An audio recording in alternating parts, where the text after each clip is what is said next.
Hi there, Nick Dutch back again. This is a video in reply to and response to a YouTube user whose channel name is XX, which is a little x and a big X, as Selin with a capital A, then a big X and a little x.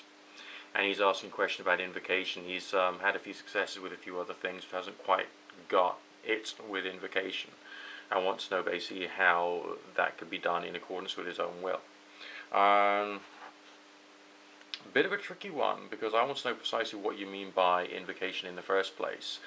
With some schools of thought, that's a question of a concept which has some kind of influence over your body and or mind to varying degrees, or indeed is bringing a particular energy into your life, which I think sounds a bit woolly, but on the other hand that's a interpretation of what the word means.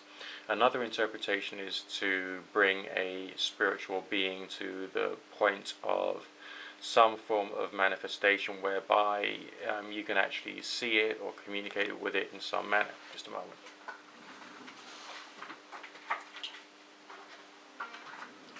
Sorry about that, just getting my tobacco. And that's where things get really rather difficult. Strange experiences do seem to happen. As far as trying to make any of this weird stuff happen completely in accordance with your own will, you're probably going to be a little out of luck, because I don't think the things are necessarily quite that clear cut. It's not like programming a computer. The way that things have happened with myself is that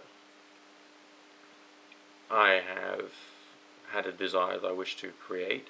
I had spent a long time practicing with meditations of various different types. I'd learned what it felt like to be in a religious state of mind, because it's through the religious state of mind, that kind of like tranquil, prayerful, reverent, humble, open and strangely focused, which is probably like an alpha theta state anyway.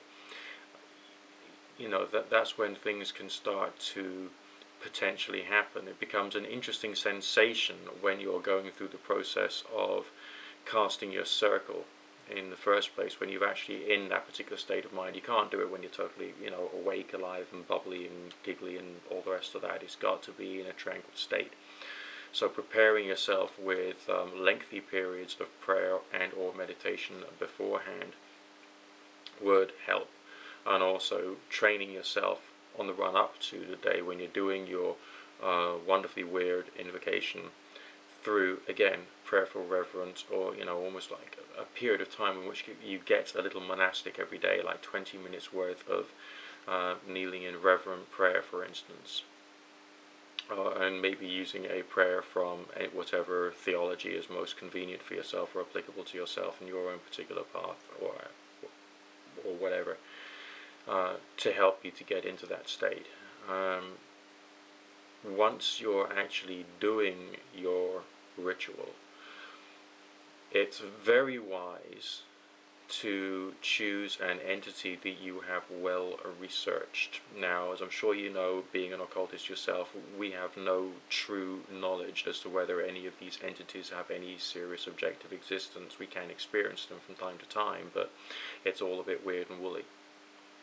So research it, build up a map in your mind over days, weeks, months or years of what this being is like, the attributes, the behavior, personality, anything else associated with them, colors, fragrances. Maybe do things with incense, or if you don't want to burn incense, learn what that smell feels like and smells like, so that you can try and evoke through memory that particular sensation during your ritual as well. Same with color. If you can wear things of that color, that will be good. If you can't, then try and get yourself into a state of visualizing it, and also have a good relationship, an emotional relationship and an intellectual relationship with colors and what the various colors actually mean,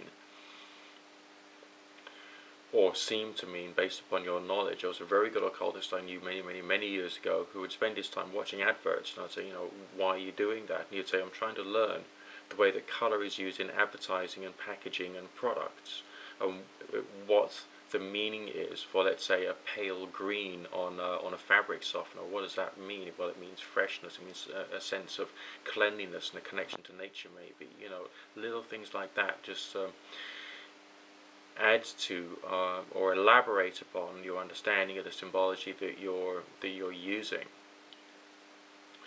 And then it's a question of trying to bring it all together. When I did the Invocation of the Angel of Death, I used the square of Saturn, which was mentioned in Alfred's Louis Constant or Eliphas Levy's Transcendental Magic. I used that as a mantra, just going through the numbers line by line by line, because I'd already invested some faith that the organization of the numbers would have some kind of connection to the entity itself. Which could be right, could be wrong, it doesn't matter. But the fact of the matter is I built up an association, and that association itself seems to be some kind of trigger. And I also drew the symbol of Saturn in the air, using the sign of benediction, because essentially that is a little more it's a little more religious, basically, and you're putting yourself into this suspension of disbelief when you're doing ritual. So if you want to make yourself a robe and have all kinds of fancy ritual paraphernalia, then anything else that can just add to the whole theatricals will also help. Okay, time and preparation seems to be important, and see what happens. There's a school of thought these days which suggests that, oh, keep it simple, keep it short, you know, it always works better that way. No, actually no, I disagree with that, and I disbelieve that quite strongly, because that kind of thing is written for people who have very low attention spans and can't actually think their way out of a paper bag, okay? And you don't strike me as that kind of individual. So try and make your ritual relatively lengthy. So half an hour bare minimum, maybe. Okay, I mean, I really shouldn't be lecturing you on this, because you should be reaching a stage whereby it becomes more instinctive as to how to actually make these things occur. What else can I add? Don't expect that you will get the results that you think you will get. I was rather disappointed when I did the Angel of Death invocation in the fact that I didn't see the Angel of Death when I called him forward and I summoned him to appear. Okay, there was this feeling of sort of a little more darkness, so to speak, in the circle area. But apart from that, did I see him? No. But it's when I went to bed that night and I came to and I saw, I was half awake, half asleep, and I saw this full anthropomorphically correct skeleton standing over me with one hand on my shoulder and one hand on my thigh, and I thought, it was freaky. So maybe a touch of trust that the entity is there despite the fact that you don't necessarily see it. And also a question I would ask you is, why are you bothering? I mean, what do you hope to achieve? You can't kill anyone with this technology, alright? You can't cure anyone of any diseases, and it won't make you rich. It certainly won't make your woman want to fuck you every single night. What is the purpose? For me, I had a purpose in mind that I wanted the Angel of Death to achieve, which, he seemed to make quite plain that he certainly was not going to do.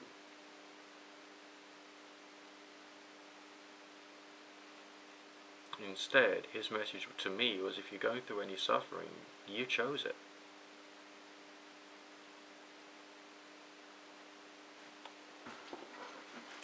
So, are you likely to be able to achieve anything in accordance with your own will? Some people out there on the internet say, yes, of course you can, magic works. Yeah, works, yeah. Well, don't you think that's the kind of person who's got that really, really short attention span?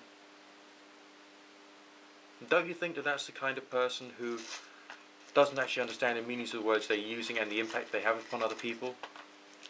Don't you think that that's the kind of person who's hasn't really got it all together? Alright, you know, the kind of person who's either takes everything literally, I mean everything literally, totally literally, and on face value, or the kind of person who would rather read a book by a medium who was not a medium, but someone who was just very good at making money from gullible people, and seeing that book as being something as scientific as A Brief History of Time by Stephen Hawking. Okay? And there's too many people in this fucking movement who are out there like that. And to be honest, that really makes me sick, because it makes them look stupid, and by inference, it makes me look stupid. Okay? Anyway, sorry, I just had to inject a little rant there, because, you know, I felt like it. You know, I'm a human being too, and when I see people involved in either the New Age movement or a religious movement, you can't separate the two. Then, you know, I'm concerned. And the last thing I would want is for anyone who watches my stuff to move into that sort of like pathetic, literalist, brain-dead state. It wouldn't do them any good. It wouldn't do you any good. It wouldn't do anyone else who's watching your videos in the future any good. Okay? So, question yourself as to why you want to do this. I mean, okay, the beneficial effect for myself is it's given me an inkling that there's consciousness everywhere, which is one of the many experiences which has led me to build up a form of spiritual cosmology, which I doubt, because I'm a doubting individual. I am a deist, and being deistic or deistic, I have to have a certain quantity of doubt, because I've got to apply my reason to the experiences I get. Alright?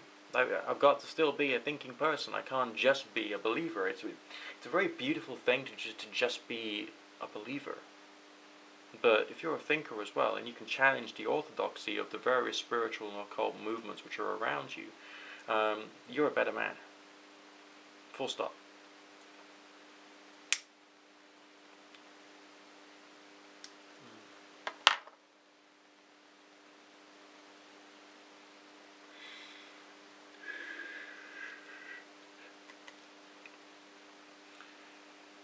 I mean, having these weird experiences could bring you to a belief in a God concept of some type,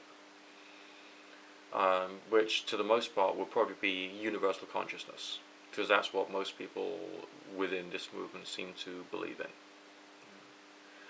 And there's a good reason for that. Okay, and maybe the universal consciousness is split up into various different types of being who serve various different types of roles, just as there are in nature. That would make some sense too. But precisely how it all operates, we're all going to be in the dark about it. So try and work out why you want to do this. I said in my earlier videos that if someone inquires about occultism, always ask them why. And I'm asking you to ask yourself why you want to do this. Not because it's big and scary and powerful and it'll give you power over people and, oh, it's bad for your karma. No, fuck that. That's all not even hypothetical ramblings. That's just fundamentalist, literalist bollocks. You know, ignore it. But what are you trying to achieve?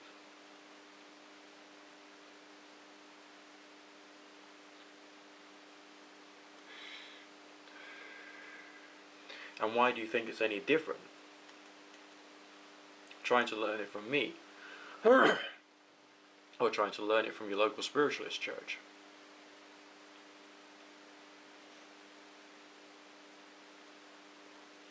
I mean, you may not be a Christian, so what? But you might as well go there and ask them how they do it. And they may give you some perspective. It'll be laden with biblical bollocks, yeah, okay, fine. But it'll be an interesting perspective that you might be able to incorporate into your practices, who knows. Anyway, Nick Dodge signing out for now.